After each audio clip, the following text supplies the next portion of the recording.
매일 아침 미국장 소식은 머니네버슬립 뉴스레터. 아래 댓글 링크로 구독해보세요.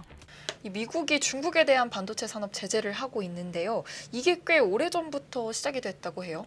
갑자기 일어난 일은 아니고요. 그러니까 중국의 제재를 때리려면 미국도 손해를 감수해야 하거든요. 그래서 미국을 포함한 서방 반도체 기업들의 실적 악화는 실제로 좀 발생을 하고 있고, 우리가 먼저 히스토리를 좀 대략적으로는 알고 있어야 돼요. 이게 왜 언제 시작됐는지, 이거 왜 시작됐는지. 그래서 이제 이 시작은 2017년 보고서에 있어요. 그래서 미국 기술자문위원회가 2017년 한 보고서를 대통령에게 보고를 합니다. 그래서 제목은 미국 반도체 산업 장기적 우위를 위한 전략 보고서고요. 이 보고서에서 반도체 산업은 미국 경제 번영과 국가 안보의 원동력이라고 불리고 있죠. 그래서 주요 내용은 이렇습니다. 일단 혁신이 근본적인 기술적 한계에 봉착했다. 중국 정부가 1,000억 달러가 넘는 기금을 기반으로 글로벌 시장 재편에 나섰다. 그리고 미국 산업의 경쟁력이 위협받고 있다. 그래서 이런 근거들을 바탕으로 결론을 낸 게 이거예요. 미국의 경제적 안보적 이익에 반하는 중국 정책들에 적절히 대응해야 한다. 다른 국가의 산업 정책이 미국 시장을 위협하는 상황에서 자유 경쟁이 최적의 결과를 낳을 거라는 가정은 아니라는 거죠. 되게 좀 의미가 있죠. 미국은 자유주의 국가고 이제 공정한 경쟁 이런 걸 오랫동안 주창을 했으니까요.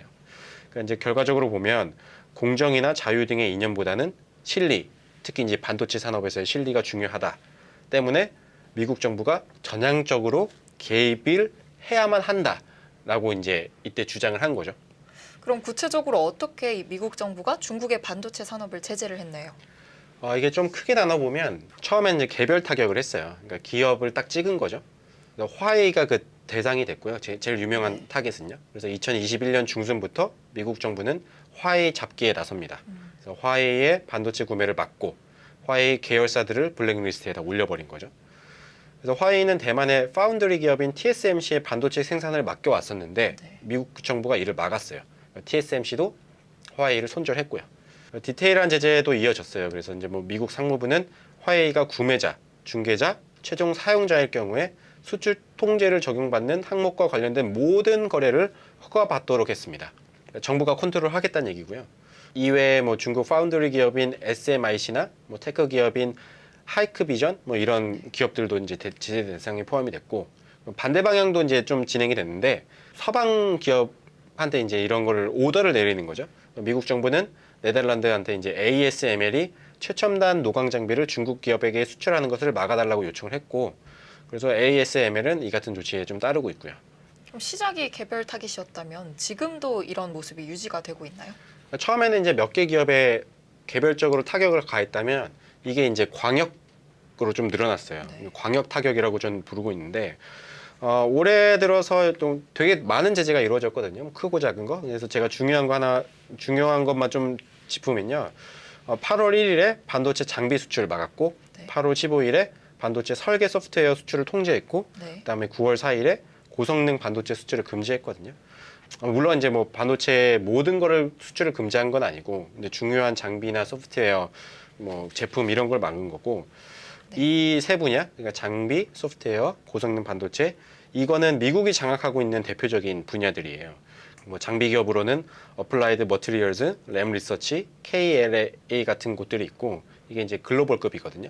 점유율도 굉장히 높고 그다음에 반도체 설계 소프트웨어는 이 미국 기업 없으면 아예 안 돌아가요. 그러니까 시놉시스, 케이던스, 우리나라 투자자분들도 많이 알고 계신 기업들이고 그다음에 이제 고성능 반도체 쪽에서는 이제 팹리스에서 이걸 많이 내잖아요. 설계를 잘 하니까. 익히 아시는 기업들이에요. 엔비디아, AMD, 퀄컴 그리고 이들 기업은 이제 GPU, CPU, AP 각각 두각을 나타내고 있고요. 그 이제 CPU의 전통적인 강자인 인텔도 이제 당연히 미국 기업이고요. 요즘 이 미국의 치포 동맹에 관한 이야기도 많이 나오고 있는데 이 역시도 중국의 반도체 제재의 한 가지 일환인가요? 그렇게 흘러가겠죠. 왜냐하면은 이게 필살기 같은 거거든요. 그러니까 미국이 지금 앞서 제재한 거 보면 이제 미국 정부가 자국 기업들을 통제하면서 제재를 가하는 방식인데 이 칩4 동맹은 이제 다른 국가까지 아우르고 있잖아요. 그래서 이 동맹은 미국, 일본, 대만, 한국으로 구성되어 있고 일본과 대만, 한국은 미국이 약한 좀 부분, 그러니까 약한 반도체 사슬에서 강한 힘을 보이고 있거든요. 그래서 일본은 소재랑 장비, 대만은 위탁 생산, TSMC죠. 그리고 한국은 메모리 칩이랑 위탁 생산 부분에서 이제 뭐 상당히 탁월한 위치를 점하고 있고, 미국이 왜 이 칩4 동맹을 구성했을까 보면은 반도체를 하나의 강력한 자원으로 취급을 하기 시작한 거예요. 그러니까 이 자원을 보유한 국가끼리 뭉쳐서 이익을 극대화하자는 거죠. 그래서 여기서 이제 이 지점에서 떠오르는 조직이 이제 석유 수출기구 오펙이에요. 그래서 오펙은 석유 생산 국가의 연합인데 그들 국가의 이익을 극대화하기 위해서 만든 조직이죠. 이 국가들이 보유한 이제 석유 매장량이 뭐 전 세계의 약 70% 정도로 알려져 있고, 이들은 생산 물량을 조절하는 방식으로 이제 집단의 이익을 방어하고 또 동시에 추구를 하고 있죠. 칩4 동맹도 좀 다르지 않은 게 반도체 기술력과 생산 능력을 서로를 위해 우선시 사용을 하고, 동시에 적대 국가에 대해서는 그 공급을 제한하기 위한 목적이라고 봐야 하는 거죠. 그리고 이제 이 동맹의 핵심은 미국이고, 미국의 요청에 따라서 중국 제재에 적극적으로 참여할 여지가 있는 거고, 미국은 그 가능성을 쥐었다는 것 자체만으로도 중국을 압박할 수 있는 거고요. 그럼 이런 제재를 가했을 때 미국의 입장에서 받을 수 있는 피해는 없을까요? 중국은 대국이죠. 엄청 크죠. 뭐 사람도 많고 기업도 많고, 뭐 당연히 그 상대적으로 경제 성장률도 높고, 특히 이제 기술 육성에 대한 투자나 욕심도 굉장히 커요. 그러니까 이 중국은 글로벌 뭐 미국 기업들도 포함해서 VIP 고객이죠. 많이 소비를 해주니까. 네. 근데 반도체 산업을 보면요, 글로벌 기업들의 매출 중에 약 3분의 1이 중국에서 발생을 하고 있어요. 일부 기업의 경우에는 매출 의존도가 50%를 넘기도 하고요. 그래서 리서치 업체 IDC 자료에 따르면 2021년 판매된 반도체 규모가 5,820억 달러고요. 이 중 중국이 차지하는 규모가 2,120억 달러예요. 네. 엄청난 수치죠. 네, 네. 때문에 전방위적으로 미국 정부가 중국 반도체를 때리면 미국 기업도 피해를 입습니다. 네. 그러니까 즉각적인 매출 감소가 나타나고요. 물론 중국 기업이 받는 타격은 훨씬 더 크겠죠. 이런 상황에서 이제 극단적인 정치적 대립이 있으니까 미국이랑 중국에 있는 기업들은 돌파구를 찾는 데 이제 계속 집중을 하고 있는 거죠. 제가 참고한 기사는 사우스 차이나 모닝 포스트인데요. 이 기사 9월 12일자 기사를 보면은 어떤 분위기인지 좀 알 수가 있어요. 이 기사에 따르면 엔비디아는 첨단 GPU를 미국 라이선스 요건에 적용되지 않는 제품으로 교체하는 등의 방식을 통해서 중국 기업들에 미치는 영향을 완화하기 위해서 노력을 하고 있죠. 미국 정부는 중국을 싫어해도 엔비디아는 계속 하고 싶겠죠, 당연히. 네. 중국 기업들은 최첨단 반도체를 빨리 쟁여놓고자 하는 움직임이 있다고 해요. 중국의 클라우드 기업들 역시 뭐 엔비디아, AMD, 인텔 칩에 의존을 하고 있기 때문에 좀 당연한 것 같고요.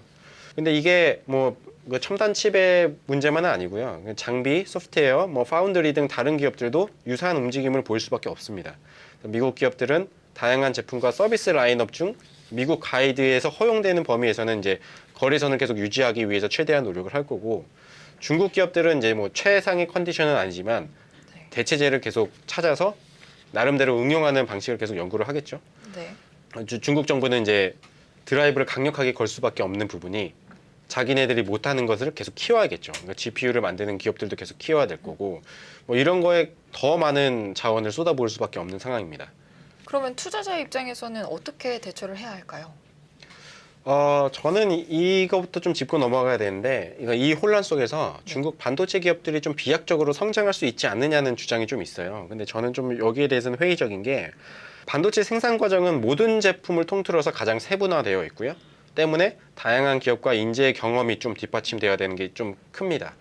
그리고 이 과정이 복잡하니까 표준화 작업이 필수예요. 그러니까 얘네가 만든 제품을 여기서 이어붙일 수 있어야 되고, 이런 것들이 필수적인데, 네. 그러니까 중국이 독자 노선을 걸으면서 이런 표준을 맞출 수 있느냐에 대해서는 좀 어렵다고 보는 거죠. 그러니까 중국이 자기만의 길을 가겠다, 이거는 이제 무덤을 파는 꼴이에요. 나중에 호환도 안 되고 뭐 아무것도 안 돼. 그러면 경쟁력이 없다고 봐야 되는 거죠. 네. 글로벌리는. 그리고 이제 반도체 분야에서 좀 중요한 게, 반도체를 설계대로 만들고 했어요. 개발을 하고. 근데 이게 실제 생활에서 잘 구동이 되는지는 좀 많이 써봐야 하는 부분이 있거든요. 네.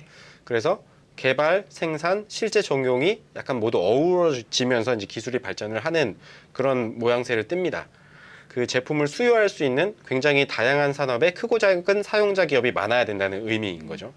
그래서 미국은 이번 그 반도체 전쟁에서 완벽한 우위를 점하려고 하고 있고, 뭐 이 작전은 좀 성공할 가능성이 있습니다. 왜냐하면 이미 네. 우위를 점하고 있거든요. 반도체에서는 미국이 압도적이라고 볼 수밖에 없어요. 그러니까 뭐 파운드리 이런 거 뭐 대만에서 하고 있다고 한들 그 파운드리의 주요 고객은 다 미국 기업이니까요.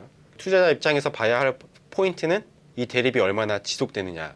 그러니까 뭐 두 가지로 좀 완화가 될 수 있겠죠. 중국이 미국 반도체 패권을 어느 정도 인정을 하고 접고 들어가거나 미국의 제재가 실효성이 크지 않다는 거. 그러니까 이렇게 제재를 했음에도 불구하고 중국이 뭐 여러 가지 루트를 통해서 계속 조달을 잘 하고 아니면 잘 적응을 해 나간다면 뭐이 대립이 또 좀 더 사그라들 수 있는 거고. 근데 이제 문제는 이 대립 기간이 얼마나 오래 갈지 모른다는 거죠. 네. 추정하기도 어렵고.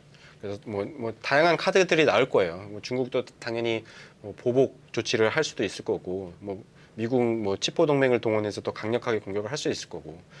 뭐 적어도 이 영향을 분석하는데 1년은 걸리지 않을까. 뭐 이제 네. 두루뭉술한 전망 정도 나오고 있고. 뭐 이 문제만 있으면 좀 더 편하거든요. 근데 이제 문제는 반도체 주식의 멀티플이 계속 낮아지고 있고, 과거에는 뭐 매출의 몇 배, 수익의 몇 배를 받았다면 그보다는 더 적은 배수를 받는 상황이 됐고, 그래서 이제 뭐 인플레이션으로 인해서 세계 경제가 침체 국면으로 향하고 있는 것, 그리고 높았던 주식과 부동산 가치가 급락하면서 사람들의 소비 능력이 크게 낮아졌고, 반면 인플레이션으로 인해서 제품과 서비스 가격은 오르고 있고, 그래서 이 같은 추세는 기존 테크 기업에 적용되던 멀티플 자체를 몇 단계 아래로 낮추고 있고요. 그래서 이 낮아진 멀티플이 노멀로 받아들여질 수가 있어요. 네. 그러니까 예전에는 뭐 20배, 수익의 20배, 뭐 영업이익의 20배를 받았던 게 이 정도는 받아야 돼라고 생각을 했다면 좀 이렇게 변화된 상황에서는 한 15배가 충분하지 이 이상 가진 않을 거야 라고 하면은 지금 저가 매수가 아니게 될 수가 있는 네, 거죠. 네. 그래서 뭐 지금 단계에서는 반도체 기업에 대한 익스포저를 늘리지 않고 좀 더 큰 기회가 오는 걸 좀 기다리면 좋을 것 같아요. 왜냐하면 반도체는 무조건 써야 되는 부품이고 미국이 최강이라는 건 다 아는 사실이니까 이게 결과적으로 봤을 때는 올라가는데 그 시기가 오래 걸릴 수 있다는 걸 염두에 두고 그 진입 시기를 늦추는 거는 좀 필요하다고 보는 거죠. 그럼 마지막으로 이 미국 반도체 산업을 단기, 중기, 장기적 관점으로 나눠서 정리를 해본다면 어떻게 될까요? 이 세 포인트로 보면은 일단 단기적으로 한 3개월에서 6개월 이 정도에서 우리가 좀 짚고 넘어가야 되는 게 분기 실적 발표, 그다음에 C레벨급의 어떤 여러 가지 코멘트들, 네. 그리고 애널리스트 리포트예요. 뭐 지금의 상황, 미국 정부가 중국을 규제하는 데 있어서 기업들이 실제로 어느 정도 타격을 받는지를 확인을 해야겠죠. 그 뭐 3개월이나 6개월 정도 시간을 두고 보면은 분기 보고서들이 나오니까 그거 보고 확인하면 되고요. 그다음에 이게 어떤 방향으로 흘러갈지는 애널리스트들의 좀 코멘트들을 좀 주목할 필요가 있다고 봅니다. 그리고 이제 중기적으로 봤을 때는 이제 1년에서 2년 이 네. 기간 동안 우리가 봐야 될 거는 이제 경기 침체 가능성, 그리고 미국과 중국의 대립이 어떻게 흘러가는지 이걸 봐야 되는데, 사실 이제 경기 침체 가능성이 미국 투자은행 쪽에서 높게 보는 데는 뭐 거의 60%, 좀 낮게 봐도 한 30%, 40%의 확률로 경기 침체가 온다고 보고 있거든요. 네. 그래서 이건 좀 꼭 확인을 해야 되고요. 그다음에 이제 미국과 중국의 반도체 대립이 뭐 대략적인 흐름이 어떻게 가는지를 확인하는 것도 이제 막 시작됐으니까 한 1년 넘는 시간 좀 필요하고, 그 장기적으로 보는 거는 특정 산업의 동향이에요. 저는 이제 자율주행과 메타버스를 대표적으로 꼽는데, 네. 반도체에 투자하는 많은 사람들이 이 두 산업의 성장성 때문에 좀 베팅을 걸고 있잖아요. 네. 그래서 메타버스 기기 많이 만들어지면 거기에 반도체 많이 들어가니까, 또 자율주행 차도 마찬가지죠. 그래서 이제 근데 문제는 이 두 분야 모두 기술 개발 단계에 이제 막 벗어났고 상용화의 초기 단계죠. 메타버스 뭐 퀘스트 2 이런 거 팔리고 있고, 그다음에 자율주행 자동차는 뭐 여러 국가에서 시범 운행하기도 하고, 뭐 낮은 단계의 자율주행차가 돌아다니기도 하고, 이 시장이 얼마나 가파르게 성장할지에 대해서는 아직 좀 예단하기는 어려우니까 네. 좀 이 두 분야가 어떤 단계에 있는지 좀 확인하는 일이 반도체 기업 투자에 있어서 좀 필수적입니다. 위험은 좀 가까이 있고 네. 기회는 좀 멀리 있는 좀 그런 그림으로 보고 있거든요. 이럴 때는 이제 익스포저를 늘리지 않는 게 좀 적절한 대응이고요. 지금 해야 할 거는 이제 앞서 얘기한 단기, 중기, 장기 체크리스트 확인하면서 네. 좀 보수적인 관점에서 주가를 평가하는 거예요. 좀 더 낮은 가격대를 세팅을 하고 그 가격을 터치하면은 매수하는 뭐 그런 전략으로 가면서 좀 전반적으로 큰 업사이드를 기대하기보다는 낮은 평균 매수 가격을 만들어 나가는데 네. 좀 중점적으로 하면은 좀 안정적인 장기 수익을 달성하는데 좀 유리해 보입니다.